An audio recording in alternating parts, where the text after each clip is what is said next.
هذا ترند الليمون. تعال شوفكم المنار شلون سووه خطوه بخطوه. هاي الليمونه ايش سويتوا بيها علاوي؟ علاوي سويناها اطيب ترند. اول شيء نعصر الليمونه والمي مالتها راح نسوي لكم فيه ايس كريم السوفت الليمون الطبيعي. هسه حنروح نجمدها ونخلي بيكم السوفت الطبيعي.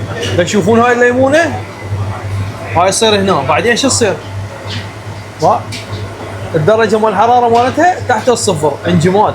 هاي جمدناها عم وسميناها هذا الترند ترند الليمون البارد حتى ايدك تبرد. علاوي هسه نخلي الليمون الطبيعي اللي هو العصير اللي نزل من الليمون اللي عصرناها. شويه نزينها بالنعناع. بس راح نمطرها بقشر الليمون. هذا اجدد شيء عند المنار، ليمون طبيعي. وهذا مالته مو بسكت ولا شيء، هم ليمون. بسم الله. يسوى كل ربع تدفعه بهذا الترند يم المنار بالمنصوره 14 رمضان.